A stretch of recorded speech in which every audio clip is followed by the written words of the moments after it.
ہفتے میں 7 دنوں میں ایک دن بابرکت بنایا، وہ جمعہ کا ہے۔ اللہ تعالیٰ نے قوم یہود سے کہا کہ میرے علم میں ایک دن ہے بہت برکت والا، وہ تم ڈھونڈو اور چن لو۔ تو انہوں نے خطا کھائی اور ہفتے کا دن چن لیا۔ ہفتے کو یہودی عبادت کرتے ہیں، کام نہیں کرتے۔ پھر اللہ تعالیٰ نے عیسیٰ علیہ السلام کی قوم سے کہا کہ ایک دن میرے بارگاہ میں بہت بابرکت ہے، دعائیں قبول ہوتی ہیں، اسے تم ڈھونڈو۔ ان پہ چھوڑا تو انہوں نے اتوار چن لیا۔ لیکن جب ہماری باری آئی تو اللہ نے ہمیں نہیں کہا کہ ڈھونڈو۔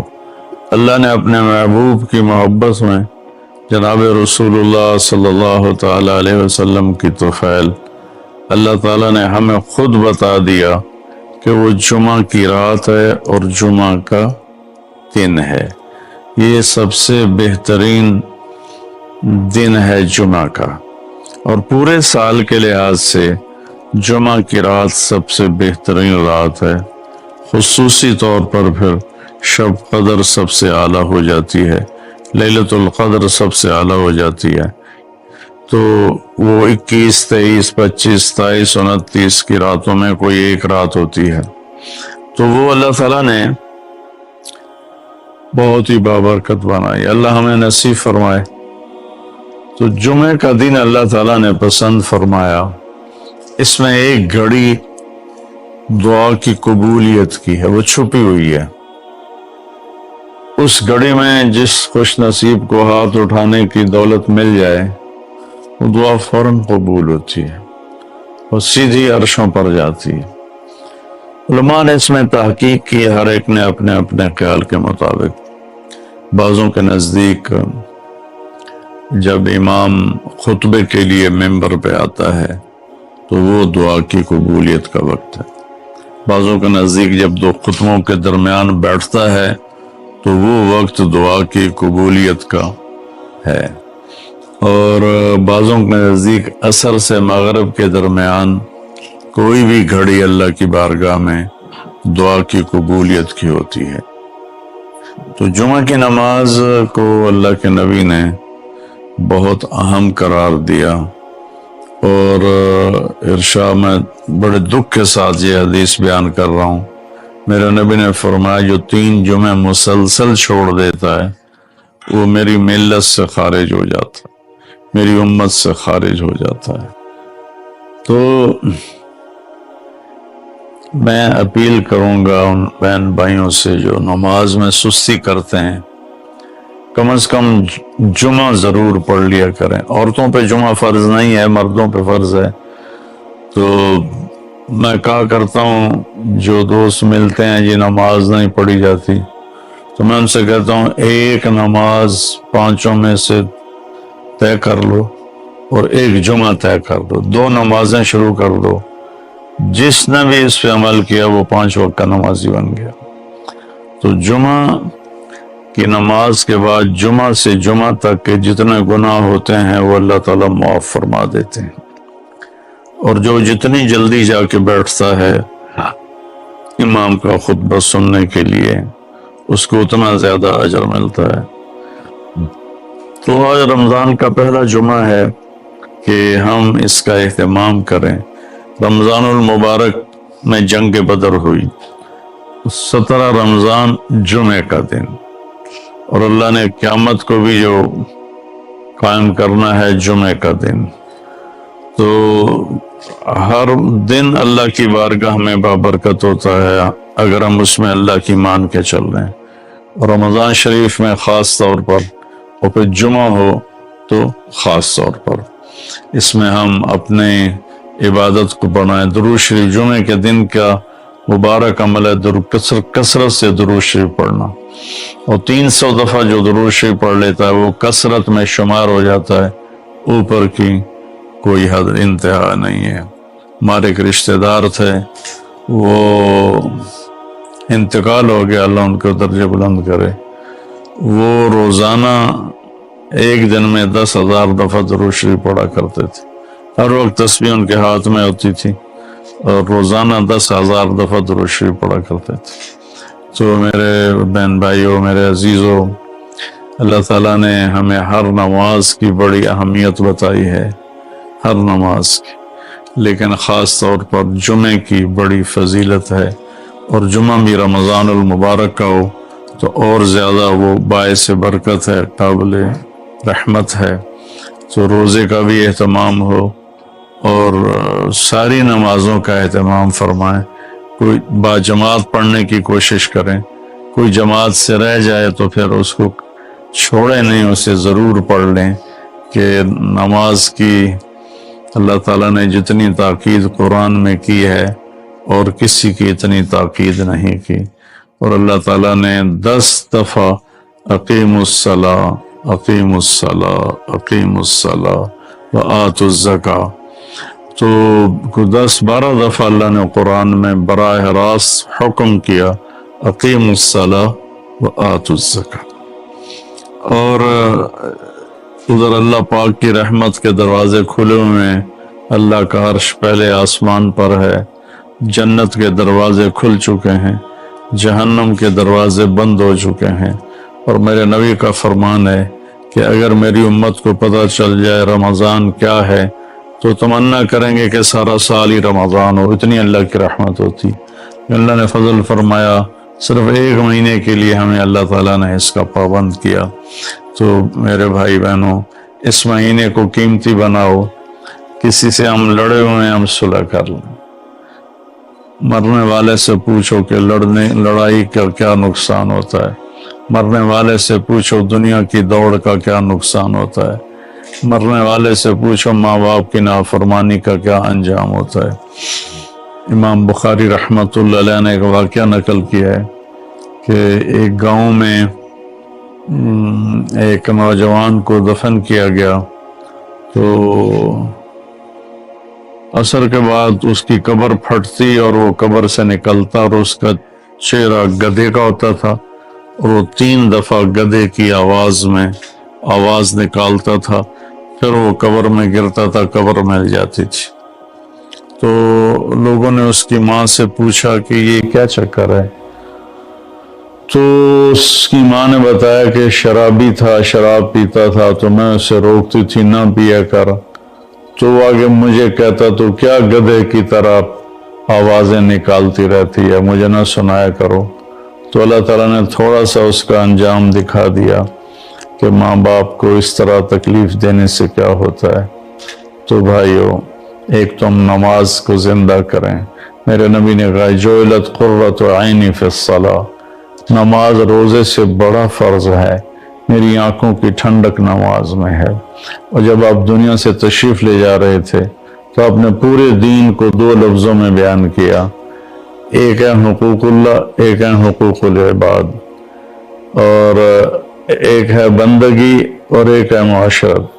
تو آپ نے فرمایا الصلاۃ، جب آپ دنیا سے تشریف لے جا رہے تھے آپ نے حضرت ام عائشہ رضی اللہ عنہا علیہ السلام کے سینے پر یوں سر رکھا ہوا تھا، اس طرح کر کے ایسے، اور ام عائشہ نے آپ کو سہارا دیا ہوا تھا، اپنے سینے پر لٹایا ہوا تھا۔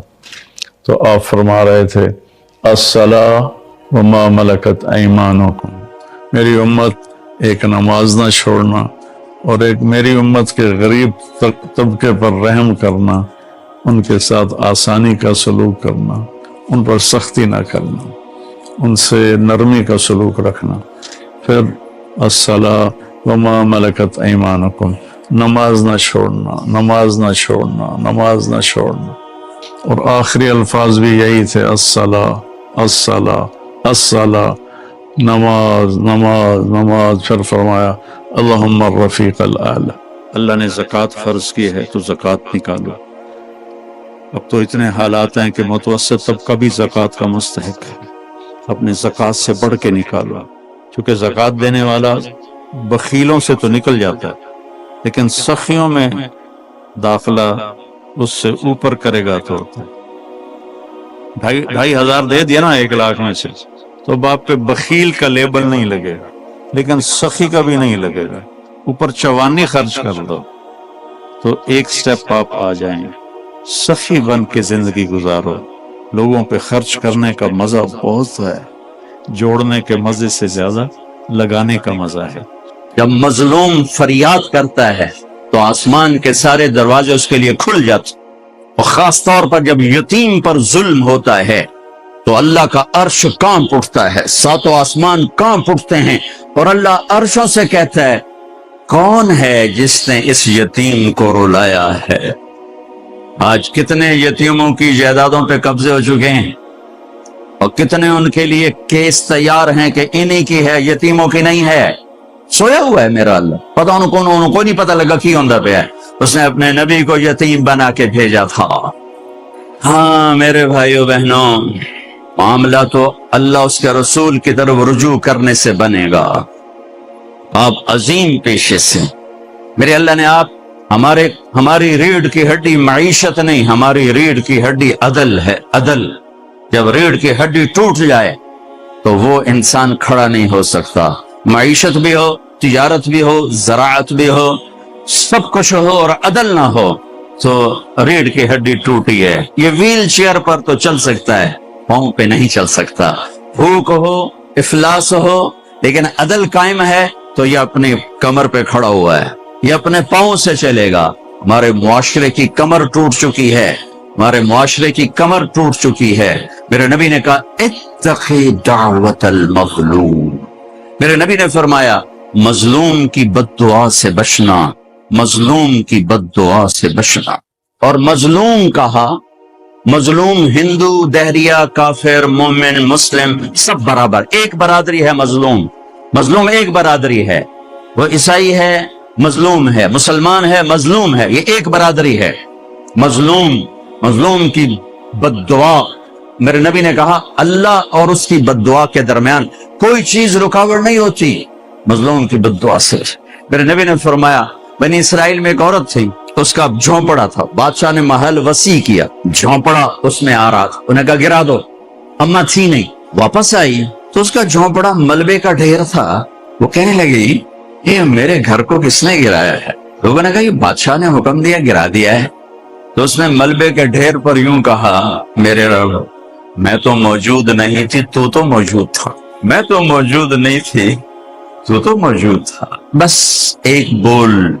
تو وہیں کھڑے کھڑے اللہ نے اس بادشاہ کو اس کے محل سمیت زمین میں دھنسا دیا. ایک دھماکے کے ساتھ زمین پھٹی اور بادشاہ اپنے لشکر سمیت محل سمیت زمین کا نوالا بن گیا. یہ اللہ ہے. اور میرے نبی نے فرمایا تھا وَارْتَفَتِ الْأَصْوَاتُ فِي الْمَسَاجِدِ، مسجدیں بھڑک اٹھیں گی. اور کیا ہوگا؟ وَظَهَرَتِ الْقَيْنَاتُ وَالْمَعَازِفُ، موسیقی کی محفلیں قائم کی جائیں گی، گانا بجانا تہذیب بنے گا. وَلُبِسَ الْحَرِيرُ، مرد ریشم پہنیں گے. وَشُرْبَتُ الْخُمُورُ، اور شراب پی جائے گی، شراب کی محفلیں سجائی جائیں گی. وَلَانَ آخِرُ هَذِهِ الْأُمَّةِ أَوَّلَهَا، اور آج کے لوگ پہلے لوگوں کو بے وقوف کہیں گے، جاہل کہیں گے، ان پڑھ کہیں گے کہ جب میری امت یہ کام کرے گی فَلْيَرْتَقِبُوا عِنْدَ ذَلِكَ رِيحًا حَمْرَاءَ، پھر موسم کے تیور بدل جائیں. زمین بھی تیور بدل رہی ہے، فلک بھی آنکھیں دکھا رہا ہے. پھر ہوائیں پاگل ہو جائیں گی، بجلیاں کڑکنے لگیں گی، بے موسم کی بارشیں، فصلات کیا انسان بھی بہا کے لے جائیں گے. وَخَسْفًا وَقَذْفًا، اور زلزلے آئیں گے اور آسمان سے اللہ کی ناراضگی کے دروازے کھولیں گے. جیسے تسبیح کا دھاگا ٹوٹتا ہے اور دانے ٹپ ٹپ ٹپ ٹپ ٹپ ٹپ ٹپ ٹپ زمین پہ گرتے ہیں، اس طرح اللہ کی ناراضگی کی نشانیاں اوپر نیچے اوپر نیچے اوپر نیچے آتی رہیں گی آتی رہیں گی آتی رہیں گی، یہاں تک کہ تم لوٹو اپنے اللہ کی طرف، واپس جاؤ اپنے اللہ کی طرف. میرے بھائی بہنوں، آپ بڑے عالی شان پیشے سے ہیں. عدل عدل. وَوَضَعَ الْمِيزَانَ، پہلے اللہ نے کہا میرا عدل دیکھو. وَوَضَعَ الْمِيزَانَ، پہلے میرا عدل دیکھو. اس کائنات کو اتنے عدل کے ساتھ چلا رہا ہوں کہ 1 ملی میٹر کی گنجائش کوئی نہیں دائیں بائیں ہونے کی، اور 1 سیکنڈ کی گنجائش کوئی نہیں آگے پیچھے ہونے کی. یہ زمین، ایک مثال دیتا ہوں، ووضع المیزان کی ایک مثال دیتا ہوں. ہماری زمین 24,000 کلومیٹر گولائی میں ہے. یہ ہر 1 سیکنڈ میں سورج سے 2.5 ملی میٹر، سینٹی میٹر نہیں، 2.5 ملی میٹر سورج سے دور ہو جاتی ہے ہر سیکنڈ.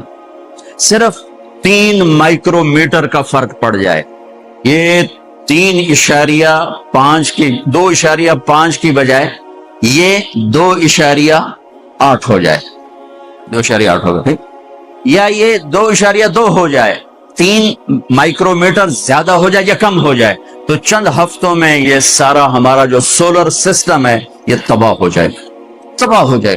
2.5 نہیں، 2.8 2.8 ملی میٹر یہ سورج سے دور ہوتی ہے. یہ 3.1 ہو جائے یا 2.5 ہو جائے تو یہ ہمارا سارا سولر سسٹم تباہ ہو جائے گا. وَوَضَعَ الْمِيزَانَ، اپنے رب کا ترازو دیکھو. اللہ تطغوا فی المیزان. اب تمہیں کہہ رہا ہوں تم بھی اپنے ترازو کو صحیح تولنا، قلم کو صحیح چلانا، فیصلوں کو صحیح کرنا، ورنہ جیسے زمین ذرا سا ادھر ادھر ہو تو کائنات تباہ ہو جائے گی. جب تم عدل کے ترازو سے ذرا ادھر ادھر ہو گئے تو سارا معاشرہ تباہ و برباد